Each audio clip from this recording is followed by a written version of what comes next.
Isang ina na nanalo raw sa text promo, yun pala ay biktima lang ng mga manloloko. Ang tanong tuloy ni nanay, mababawi pa kaya ang kanyang perang ibinigay? Huwag kang mag-alala dahil tutulungan ka namin kasama ang mga dalubhasa. Basahin natin ang kwento ng ating letter sender. Magandang umaga po, Boss Erwin at Martin. Tawagin niyo na lang po akong Maria, isang inang naninirahan sa norte. Ang problema ko po ay tungkol sa ilang taong nagpakilalang opisyal ng isang kumpanya na sinabing nanalo ako sa isang text promo. Pero para raw makuha ko ang premyo, kailangan kong magbayad sa kanila.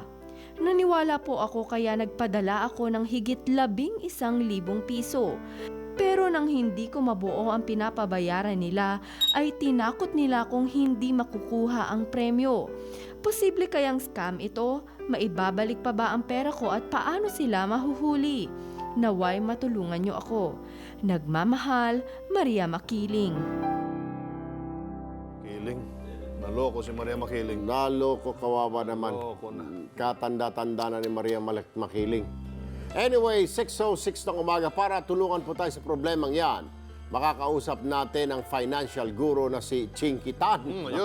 Yan. Good morning, parang Chinky. Okay. Good morning, Kuya Erwin and Kuya Martin. Alright, normal na modus, may nag-text, nanalo raw, pero kailangan bago maibigay sa kanyang premyo, magbayad muna, etc. etc. Ano ang masasabi mo rito, Sir Chinky Tan?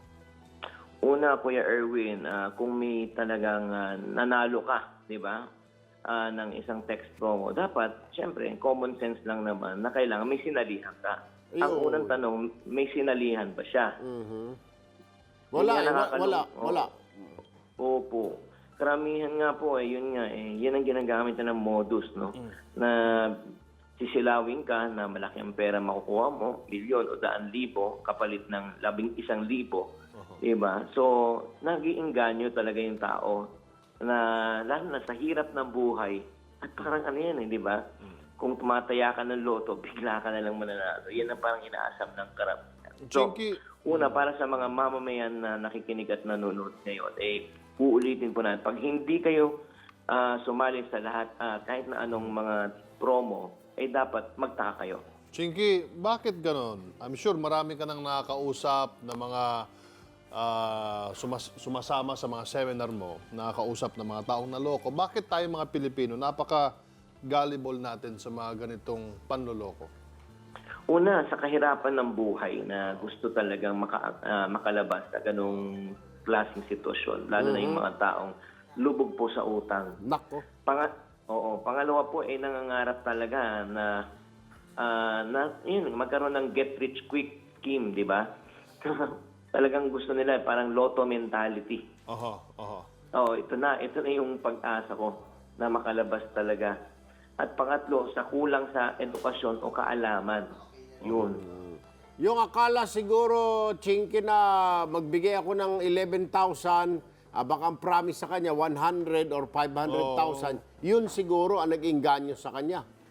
Oo, yung kapalit niya, di ba? Parang ano yan parang sugal yan di ba? Ang sinasabi nila. So, wala nang pag-asang makuha ni Maria Makiling yung kanyang pinadalang 11,000. Una, hindi mo alam kung totoo ba yung cellphone number na ibinigay. Di ba? Pwede magpalit ng SIM. Pangalawa, walang kumpanya o identity. Wala. Di ba? Sana may opisina na pupuntahan. Di ba? At kilala yung opisina. Let's say, telco siya or let's say isang institution na financial na pwedeng puntahan. At saka tatandaan po natin, pag kayo po dapat may DTI representative po yan. Di ba? Pupunta ka talaga sa DTI. Pag wala lahat yung mga yun, talagang malaking scam po yan. Sir Chinky Tan, financial guru, maraming salamat, sir, sa panahon na ibinigay niyo sa amin sa TV5. Magandang umaga, mabuhay po kayo. Maraming salamat po, Kuya Erwin, Kuya Martin. O, paring Martin. Yun. Tulad ng sinabi ni Parin Chinky, kailangan mag-ingat. Pag hindi ka naman sumali sa isang kompetisyon, huwag mo nang pansinin. Diba? Kung hindi ka naman sumali sa isang text competition, huwag mo na rin pansinin. Kasi parang ako, nakakatanggap ako ng gano'n You won 500,000 pesos. Please text contact this person. Mga ganun eh. Ako hindi nga lang yan eh. Ang dami. May mga DHL package pa raw ako. Anak ng pusit na meron pa nga raw kung ano-ano na may 3 container van sa pier, sa airport. Salubungin ko raw. Anak ng... Sabi ko, wala naman akong in-order. Ganito lang ako kasimple yan, mga sir, mga ma'am. Makinig ho kayo ha. Okay lang nanalo. Sige, pabasahin ninyo. Nanalo ka, 100,000, 1 million. Pero mga sir, mga ma'am, kung hindi kayo sumali, at pagkatapos hinihingan na ho kayo ng pambayad, hindi ho tama yon. Lahat po ng mga premyo, ng mga parapol, etc., raffle promo, hindi po dapat nang hihingi ng perang kapalit. Na sinasabi kaya para mai-process, bigay kayo ng padala ka ng load, lalo na yung load na yan, anong kinalaman ng load mo para ma-process po yung premyo ninyo? Wala hong ganon. Wala pong hinihingi, dapat nakapalit ang sino mang kumpanya dahil nasa DTI rules po yan. Pero kasimple yan. Na magpadala ka ng 5,000, 3,000, 500, wala po. Meron mga per DTI NCR permit number. Okay lang yun. Meron ganun dapat yan. Oo, pero pag kayo po hiningian na ng load, kayo po hiningian na ng pera, wag na ho kayo iwanan niya. Lalo pat hindi kayo sumali. Biglang napili, sabihin, ang number mo ay napili namin. Paano naman napili? Diyos ko po naman. Tapos hihingian ka ng premyo. Hindi ka naman sumali. Paano yung mga Diyos yan? Mga manghuhula at biglang nalaman ang number mo. Panginoon, wag na ho, gano'n.